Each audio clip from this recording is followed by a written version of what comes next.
So, hello and assalamu alaikum everyone. I'm Hamzah, FreelancingWala, and today we're back with another wonderful foreign interview. So, today we have a wonderful guest. His name is Tom Millinchip, and he is an experienced international education leader and the deputy head of primary at Windsor School in the Bahamas. With more than 15 years of experience in global education, Mr. Tom has worked with teachers, school leaders, and institutions across different countries to improve curriculum design, assessment systems, and the use of modern technology in classrooms. So let's welcome him on our podcast and let's get to know more about him and chit chat with him a little. So, first of all, hello there, Mr. Tom. How are you doing today? Hi, fine, thank you. Great to join you. Thank you so much for giving your wonderful time. I highly appreciate it. So, first of all, as you know, I have introduced you as a, you can say, a leader and a very wonderful person in the industry of education. So if you would like to add a few words of your own so that your introduction could be a little more briefed. Yeah, of course. As you said, I've been teaching now for around 15 years. I'm from the UK originally. So I started there, I was trained there, I did my first teaching job there. And then my wife and I, we decided to move abroad. And so I've worked in Prague in the Czech Republic, and I've worked in Morocco in Casablanca. And now I've been 6 years here in the Bahamas, all primary school based. With a number of different roles. I've taught all year groups, I've taught all different subjects. My current role, as you suggested, is a leadership role. So I'm a deputy head academic of the school I'm at. So which means that all the assessment and teaching practice and professional development, all of that comes under my umbrella. But also I'm the head of digital literacy at the moment. So I teach lessons to year 1 to year 6, so grade K to grade 5 for anybody who works with those. And all things digital related, right? So, but I have many hats, many different experiences, and it's great fun. Um, and I wouldn't swap the job for anything else in the world. And being an international school is a really interesting experience because of the different diversity of nationalities and cultures brought to the table around the world, and being able to share with those is fantastic. That's insightful to know. Thank you so much for introducing yourself, Mr. Tom. So, Mr. Tom, if you could brief this for us for a little bit more, how do you help the use of modern technology more and more and increase in classrooms? Yeah, it's a great question, and it's an interesting one because um, at the moment, I think there's a little bit of pushback with the use of technology in classroom. During my career, when I first started as a teacher, iPads just appeared, and everybody was saying that we have to have iPads everywhere, we have to have computers everywhere, we have to be able to code, we have to do all of that. And to a certain extent, I agree with them. But also, what we've done in this school, and we're kind of taking a leaf out of other people's books, is we're not doing tech for tech's sake. We're using it for the right situations. So, what that looks like is rather than setting lots of homework on edtech apps that we've paid thousands of dollars a year to buy, we're going back to more of the paper and pencil thinking as a human type aspect tasks. And then we're sticking with tech in class with the kind of whole school products that where the children can do quizzes, or they can give live assessment feedback to the teachers. Things like this one called LBQ, Learn by Questions. There's the well-known Blookit and Kahoot and those kind of things which people use. And really, it's making sure that any technology used in school has a purpose, and it's not just used as babysitting. It's not just I'm going to teach using a YouTube video that I'm going to hand over to the children, and then they're just that's what they're going to do. Um, and obviously, it's also about keeping the children safe, especially at the primary school level. My role as a digital literacy teacher, it also involves making sure that the conversations are happening from as early as possible about safe use, responsible use, um, the, and also bringing in the AI aspect to it as well, making sure that if the children who are using AIs, because some of the older children here are, that they're doing so in the right way rather than in a kind of glorified Google search type way. So look, basically what I'm saying is the use of technology in schools is really important, but I think we're at the point now where schools can't just be rolling it out to say that they look good by using technology. They actually need to have a real proper purpose to the use of it. That's really well, good to know. So thank you so much for your well defined answers. So since you embed your so if I'm not wrong, you embed your classes or sessions you with the use of technology, right? Yeah, exactly. So is that a challenge or it's simple for you? It's not too tricky for us. I'm in the privileged situation where I work in a private school, so access to technology isn't too bad. Like the children themselves, they all have devices, they all have access to these things. Our year 5 and 6 students bring in their own devices, which helps us. But in my classroom, I have access to MacBooks and iPads, so I've got stuff that I can work with straight away. Obviously know that a lot of people don't have that access, and that makes the teaching of digital things a lot trickier. But for me, yeah, I mean, the hardest part is things like iCloud and things connecting, and it's more the technical teething problems with using these devices rather than the actual rollout of the technology in the first place. So, since you embed your classrooms with the use of technology, there are many things that kids can enjoy with the use of technology. So, how do you control that? Yeah, like my curriculum that I teach is based on a number of different strands. Like being in a private school and an international school, I'm not told by one particular country, one particular curriculum that what I have to follow. So I dig deep into the UK stuff, I dig deep into the USA things, and look around the world to see what are the best things to use at this point. And I make sure that it is well thought out. In the end, the children I teach, they only get 1 hour a week of me, which means that there's a lot of ground to cover in digital literacy lessons, and so I have to really make sure that I'm prioritizing the ones that are important, so they can build up technical skills that literally the kind of this is a trackpad, this is a keyboard, this is how all this works, but also the side of things which is responsible use and safety as well at the same time. So I draw on a lot of really strong free to use curricula that are out there, and then I kind of tweak it to make it suit my children in my class. Yeah, that's really awesome to know. I'm asking you this because in our school, the the games are, you can say, all of those things that waste the time of the students, like they are blocked and they are inaccessible. Yeah. So is that the same system with you guys? Basically, yeah. I mean, we have not necessarily as strong firewalls and blocking as some schools and some districts in the world, partly because the Bahamas doesn't have as strict rules, it's being a small country. But it's our responsibility as teachers, therefore, to make sure that children aren't accessing things they can't. So there are certain things that are not allowed. Other things, if they are allowed in the system, it's more about me as a teacher or the other teachers who are using it in other lessons to make sure that they're being given links to websites which are exactly what we're looking for, child friendly. Things like the YouTube settings are set so then there's no comments underneath that can be seen that are not at a level that children should be looking at. And my classroom is set up so I can see the screens of all the users all the time, so I can see what's going on.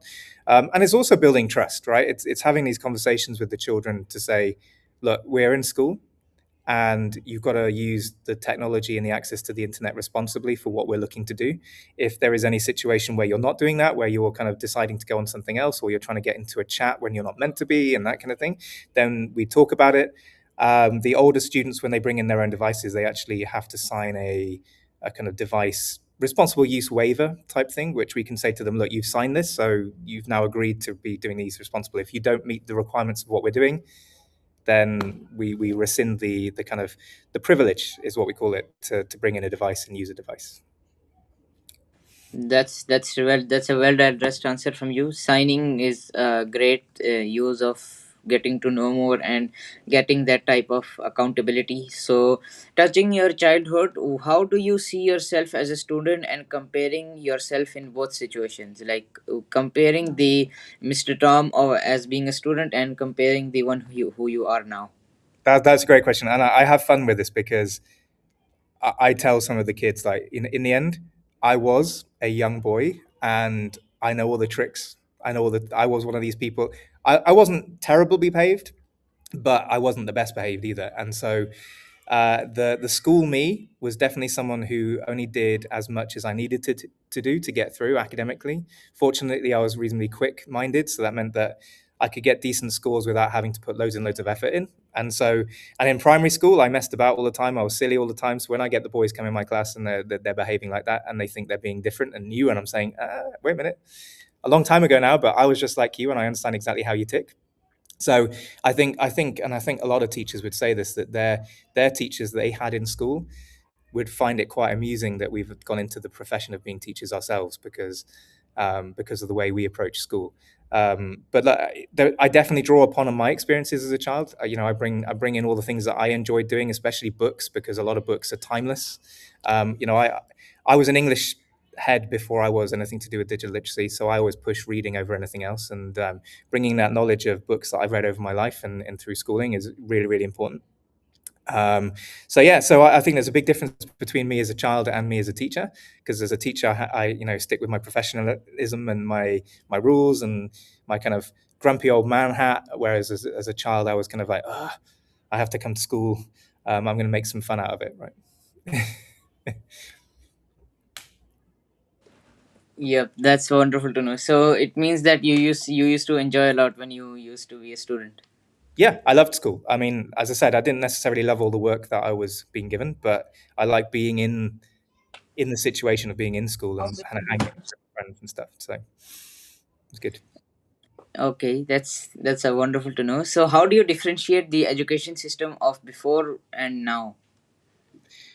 It's To be honest with you, if I was a teacher during the time when I was a child, the biggest thing is actually the digitization of all the planning and everything like that, right? Because I remember, in particularly, seeing the teacher I had when I was 10 or 11, and her planning was all handwritten, like all the assessment, all the registers, all the writing, everything was done by hand on line paper, and to keep that in folders and to keep track of that, but also to use that as a teacher it was an amazing thing, right? Because today I can sit here with my computer and everything works through this. We have Google Drive.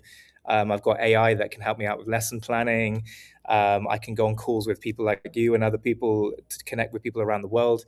So the biggest difference is actually the access to technology. I mean, when I was in my school at primary, the school we all had this scheme in England called Computers for Schools, where one of the local supermarkets would raise points every time you went shopping, and then the schools around the local government schools would get vouchers. Then they could buy a computer to be put in the classroom, and it was a desktop computer in the corner. It had a few floppy disk things going on, and that was it.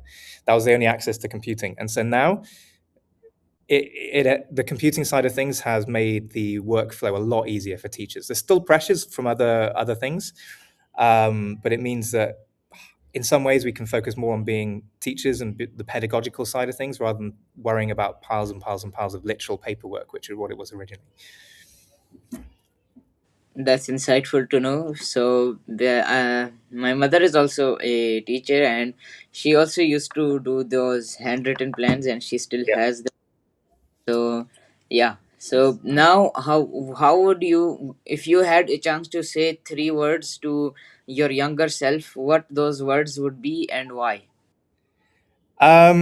Three words specifically, I don't know, but the advice really, to be honest with you, I don't regret anything I've done really in my life. I think, of course, I could have gone different routes academically. I could have tried a bit harder, that kind of thing. So basically, I'd say to myself, keep at it. You've got it. Things are going to work out. In the end, I've got a job that I enjoy. I'm married. I've got 2 children. I'm in a country that is sunny all the time with great beaches. There's not much to complain about. And so I think going back to my former self, maybe I'd say buck your ideas up a little bit, try a bit harder in school, just from the academic side of things to really prove you can do what you're doing. But overall, I'd say keep at it and just stick at it and don't give up. All right, that's very relevant, So thank you so much for your relevant answer. So now, what do you think? So why have you chose the subjects that you're teaching right now? Have you chosen them yourself, or you have just went on with the workflow and the advice given to you from anywhere? A bit of both. Being a primary trained teacher, the idea is that you can teach basically any subject in school. If you work in a government school in England, for example, where I trained, then you are expected to teach everything. Like there's no specialist teachers whatsoever. In the private international schools that I've worked in, then we have the luxury of having a PE teacher, a music teacher, a French teacher, and so on. So the jobs I've been given have mostly been class teacher as primary, which meant that I had to teach the English and the maths, maybe a bit of science, maybe a bit of humanities, the history and the geography, that kind of thing. But like in the end, I enjoy all these subjects, and so I'm a jack of all trades, as we say, right? And so there's not. I have followed some passions. I think whilst I've been in the school here in the Bahamas, I firstly went with the English role, because it was something I was really passionate about, the reading and the writing, and getting the love of reading around the school. And I've spent thousands of dollars on books for the library. We've got a very strong library now that, for the kids to explore. And then the digital literacy thing, we needed a person to take it on last year, following on from a very successful teacher we had previously. And I just sat down with the head teacher, and then we just said, well, why don't you do it? Like, because you enjoy technology, you know enough about things, and you can really kind of take the subject as a whole. So yes, I've pursued my passion subjects. I've gone, I've, especially this year with my work on AI as well, I've gone down an avenue that I'm particularly interested in. But being a primary school teacher, if someone said to me, right, next year you're teaching back to humanities and maths and English and stuff, I'd absolutely be fine with that as well. So you're a teacher by choice or by chance? Good question. I come from a family of teachers. Um, my grandfather was a head teacher in London. My parents are both teachers, now retired. And I did pursue a career outside of teaching when I left university. I spent a couple of years in retail in the wine industry in England. But then I saw that there being a kind of ceiling in terms of progression. And I thought, well, and the job wasn't diverse enough. I loved learning about wine and selling wine, but overall, um, it was, yeah, I needed more. So I pursued teaching after that, just because I was something I was comfortable in.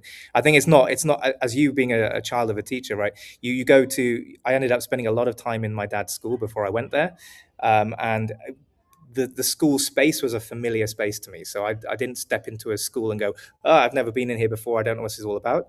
I felt comfortable in that environment already, so that really helped. But no, I did try and see if there was something out there other than teaching, but I'm glad I've chosen the route of teaching. So you're an inherited teacher. Yes, exactly. That's awesome to know. Thank you so much for sharing that with us. So, what inspired, other than you being a teacher by your background of teachers, what else had inspired you to choose the industry of education rather than any other industry? As I hinted at just now, I think it's to do with the kind of the diversity of the role, right? Every day is different. My to-do list never ends, compared to some. But I walk into a primary school, and of course, I've got a number of things that I know are happening that day, but there are a lot of things that I don't know are happening, especially in a leadership role, because you may get a member of staff that comes to talk to you about something that you didn't know they were going to talk to you about, or you may have an incident with a child you have to deal with just suddenly. I'll give you an example. Like yesterday, there's a music and drama competition happening here in the Bahamas. It's a national competition, and yesterday the children were going there, and so I was asked to drive the bus, because I'm one of two or three people who are happy to drive our school bus to these places. And obviously, that's not a teaching role, but it's all part of the package of what it takes to be a primary school teacher. And interestingly, my wife was working at this school as well, and she's now changed roles from being an educator to someone in business with a partner. And she's actually noticed how much the cognitive load of the job she does now is much less to the cognitive load of what a teacher involves, right? Walking into school and trying to balance all that knowledge of all about these different children at the same time, as well as teaching, as well as planning, as well as dealing with colleagues and stuff, it can pile on. Whereas if you're sat there with one boss, maybe one other colleague, and you're looking at a couple of spreadsheets in the day, it's a massive difference. It's a massive difference. So yeah, it's a challenge, but it's great. It's fantastic.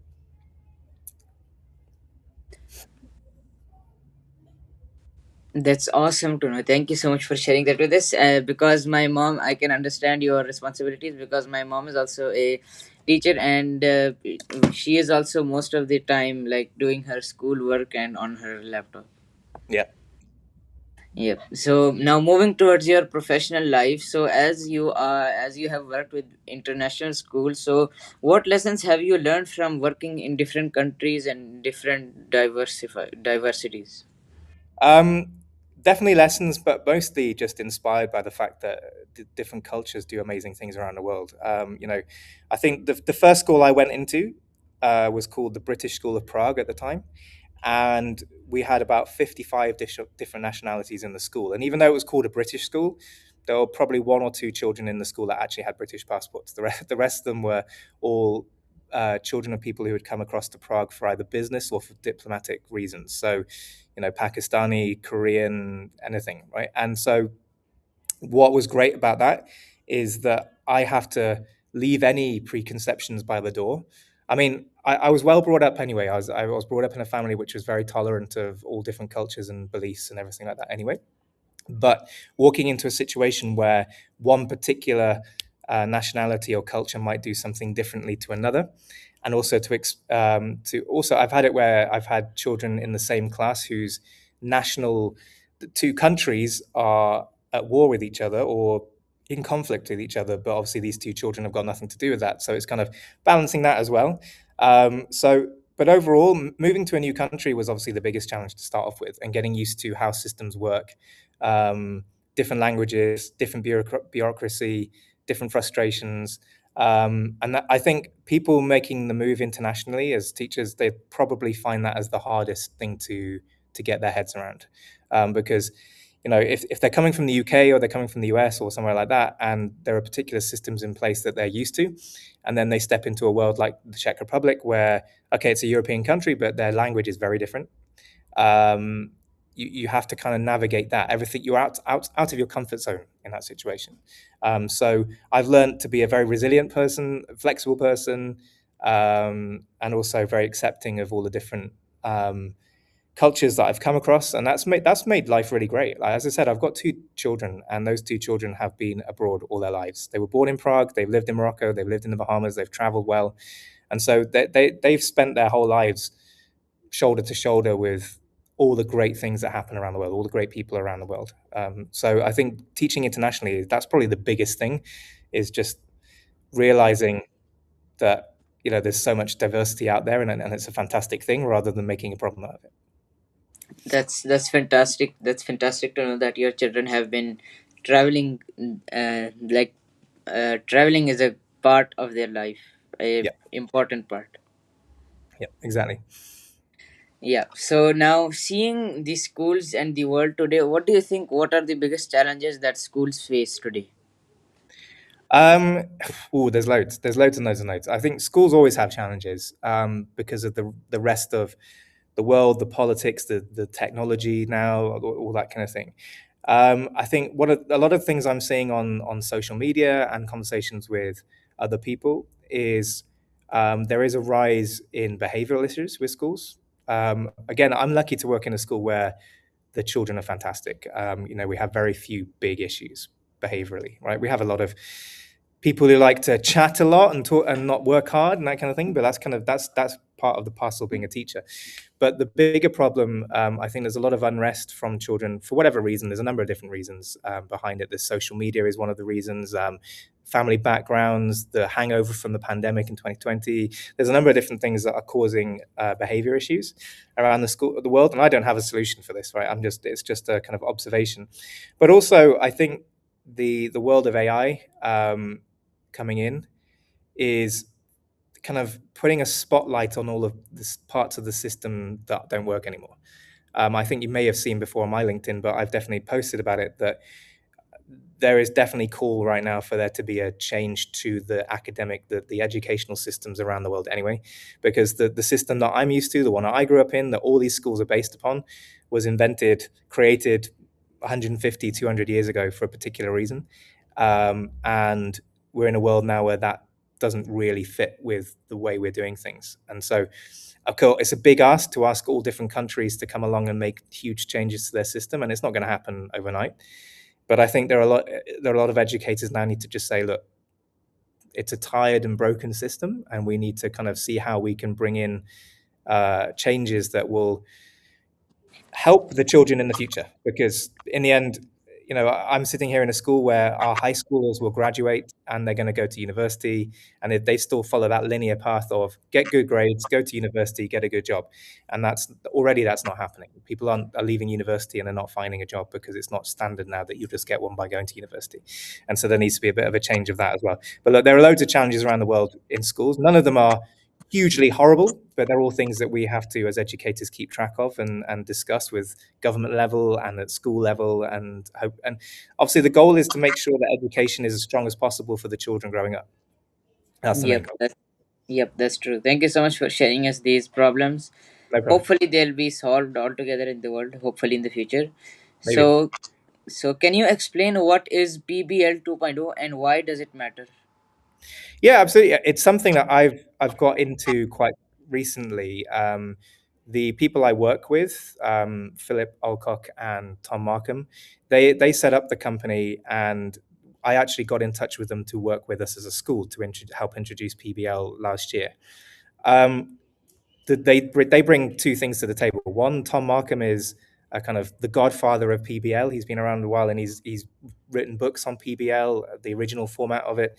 And then Phil has come along and kind of supercharged it with all the AI stuff. And so, really, what PBL 2.0 is taking the kind of concept of project based learning, which is more kind of theme based and exploratory and passion project rather than kind of in the classroom 50-minute lesson type approach to things. And it is enhancing it with AI, both on a teacher level, because teachers can then use AI to really kind of tighten up the projects that they're creating and the resources they're creating, but also on a child level, on a student level, where they can use AI, especially the older ones in high schools and middle schools, to really help with the process of putting together their projects and their final products. It's I think really, I mean, when I had a conversation with Tom Markham about it, he said that when COVID came along, even though PBL would kind of lend itself to the situation we were in, it actually basically killed off PBL, and he was actually worried that he was out of a job, essentially, that PBL would not be a theory or a practice anymore, and people would be doing something else. But then post COVID and bringing in AI, it's kicked off, and it is arguably one of the best approaches to solving what I just mentioned earlier about the fact that the school systems are broken. I mean, there are already schools out there that kind of have changed their model. Famously, there's one called Alpha School in the USA, and they do a 2 hour AI powered learning in the morning for the academic and the knowledge. And then in the afternoons, they do a lot of group work around music or around STEM or anything at all that's the interest.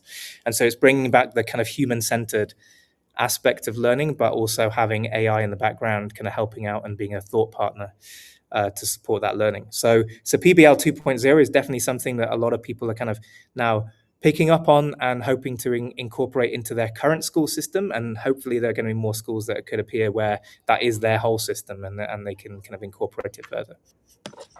That's that's awesome to know. Wow, wow. It's good to know about PBL. I have also never heard about PBL. It's I feel great after getting to know such a project that would be used in the education industry. And so let's wrap it up here. Thank you so much, Mr. Tom, for your wonderful and precious time, and thank you so much, my dear audience, for watching our wonderful interview. So any last things you'd like to say, any type of advice you'd like to give to my audience, or anything you'd like to say? The spotlight is yours. Yeah, I mean, look, in the end, I really fully support the idea that teachers have their own style, their own approach to learning, and their own approach to teaching. And they should always emphasize that within the realms of whatever their school are asking them to do. But educators are hugely important. When there is a lot of discussion about about jobs being lost according to AI, I think teaching is going to be one that is a lot more steady as a role. Like, we're not going to get replaced by robots, but our position in the classroom, our position as educators may change.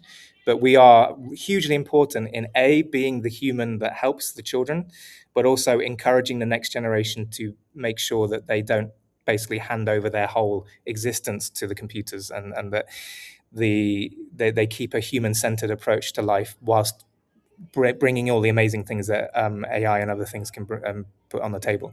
So yeah, Thank you, and great to talk. And I love to share ideas with everybody. So All right. Thank you so much for joining us on Wired and Inspired, and thank you so much for sharing your thoughts and answering my questions. So, what do you think about the interview? How was it? How are the questions?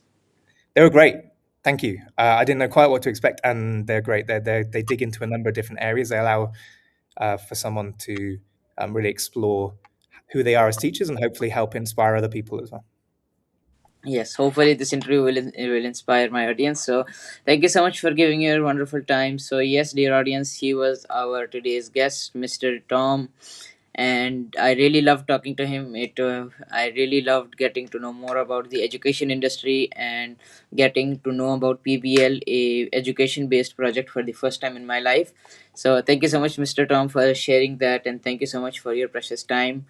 And yes, audience, that's my interview for today. Thank you for watching. I'll see you in another one.